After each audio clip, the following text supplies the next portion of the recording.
यादव शशि को जोरदार तालियों से उनका स्वागत कीजिए। देश के प्रतिष्ठित कवि दे दीजिए। अब पंडित देख लाग नहीं फ्रेंड हो गए। क्या आपको समझ में आ गई? बोले समझ में तो नहीं आई। बोले फिर आपने कृष्ण से शिकायत क्यों नहीं की? बोले करता तो फिर से सुना देते। अब मैं इसकी बात का जवाब दे रहा हूँ। और विश्व रंग मंच पर सारथ का नृत्य देख मुझे पर महारथ करे भी बनना पड़ा। सजाई बलि वेदिका स्वतंत्रता पुजारियों ने पढ़ा इतिहास का मुहा भी बनना पड़ा। और वही देश लंगूरों के हाथ लूटने लगा तो लेखनी उठा के मुझे कवि बनना पड़ा। वही देश लंगूरों के हाथ लूटने लगा तो लेखनी उठा के मुझे कवि बनना पड़ा। तो कतरा भी जिनको बपोती में मिला नहीं था वे ही सागर की गहराई नापने लगे।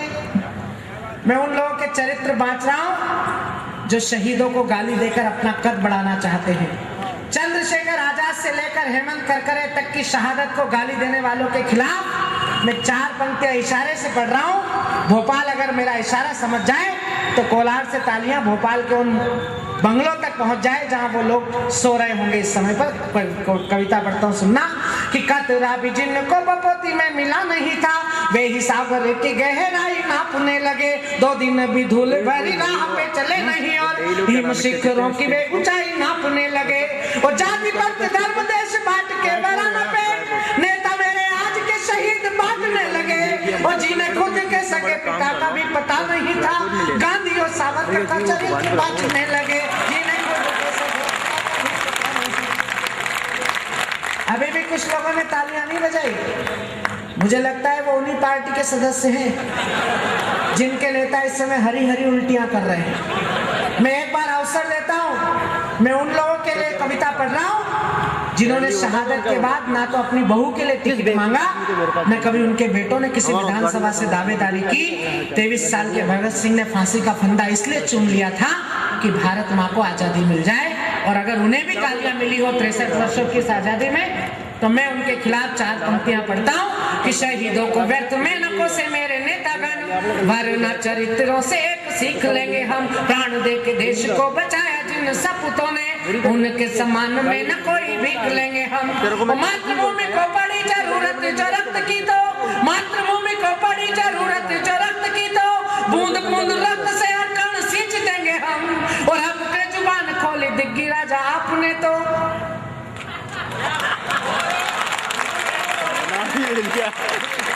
इतनी कमजोर तालियां मत बजाना वरना कल ही मेरा 80 कलश घूमने लगेगा मध्य प्रदेश में। मैं इंदौर में कविता पढ़ रहा था, एक अखबार नवीस ने मुझे टोका, बोला आप नाम लेकर कविता पढ़ रहे हैं। मैंने कहा जब वो नाम लेकर गाली दे रहे तो हम उनके खिलाफ कविता भी नाम लेकर ना पढ़े। चौथी पंक्ति पर एक एक जागरूक श्रोता की तालियां उस शहीदों के प्रति श्रद्धांजलि चाहता हूँ कि शहीदों को व्यर्थ में न कोसे मेरे नेतागण, वरना चरित्रों से एक सीख लेंगे हम। प्राण दे के देश को बचाया जिन सपूतों ने उनके सम्मान में न कोई भीख लेंगे हम। मातृभूमि को पड़ी जरूरत जो रक्त की तो बूंद बूंद रक्त से कण सींच देंगे हम। और अब के जुबान खोले दिग्गी राजा आपने तो राम की कसम है जुबान खींच लेंगे।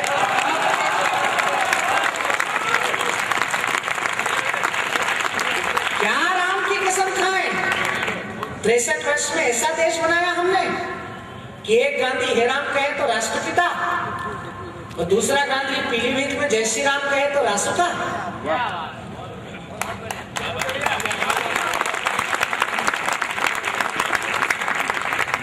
कि गांधी जी के हाथ एक लाठी स्वाभिमान की थी जिसे चाटुकारिता की चाह ने गिरा दिया। गांधी त्याग तपशीलता की प्रतिमूर्ति थे, कुर्सियों की चाह वाली राह ने भुला दिया।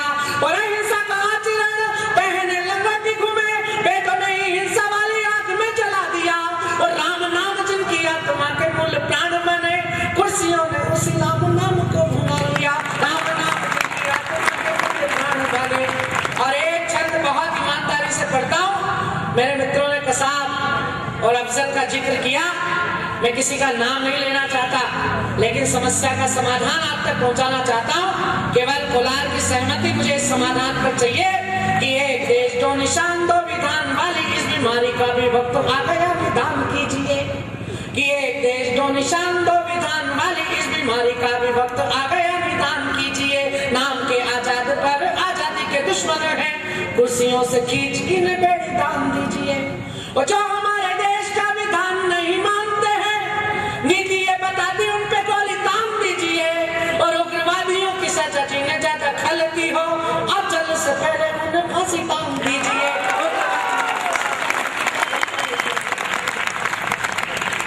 और पाकिस्तान आतंकवादी भेज रहा है और हमारे प्रधानमंत्री आम भेज रहे हैं।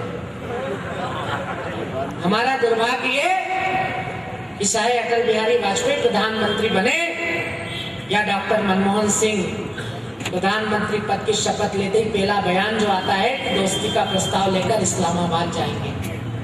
इन बड़े लोगों को बीच में इलाहाबाद दिखता ही नहीं। लेकिन मैं इस देश की 125 करोड़ आबादी की तरफ से 4 पंक्तियां दिल्ली के दरवाजे पर रखना चाहता हूं। अगर आपकी सहमति हो तो फिर एक एक व्यक्ति की पहले मत बजाइए, सहमति हो तो बजाना। मैं यादव जरूर हूँ, मूर्ख बिल्कुल नहीं हूँ। मुझे मालूम है जो लोग बिना मांगे समर्थन देते हैं बाद में वही जमानत जब्त कराते हैं। भगवान दास जी उसका प्रत्यक्ष उदाहरण है।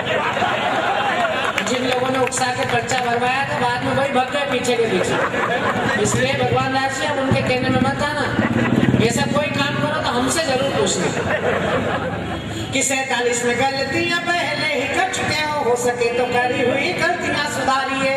कि 47 में गलतियां पहले ही कर चुके हो सके तो करी हुई गलतियां सुधारिए। दोस्तों से दोस्ती निभाइए जी शौक से, पर दुश्मनों के आगे ऐसे हाथ ना बढ़ाइए। वो सीमाओं पे सरेआम गोलीबारी कर रहे जो, उनको मेहमान बना घर ना बुलाइए। वो लाहौर जाने का शौक चढ़ा है जो दिल्ली वालों, पहले कराची पे तिरंगा फहराइए। लाहौर जाने का शौक चढ़ा है। और 4 पंक्तियां सुनिएगा कि सावन बरस जाए रक्त की बौछार कहीं, दिग्गजों को छोड़ के दिशाएं डोलना पड़े। कि सावन बरस जाए रक्त की बौछार कहीं, दिग्गजों को छोड़ के दिशाएं डोलना पड़े। रुधिर की बाढ़ आए सारा पाक डूब जाए, चंडिका को चाहे रुंड माल तोलना पड़े। और मानचित्र पे न कहीं नाम हो आतंकियों का, शिव को भले नेत्र खोलना पड़े। वो सबक सिखा दो जरदारी जी के बाप को भी, वंदे मातरम जय हिंद बोलना पड़े।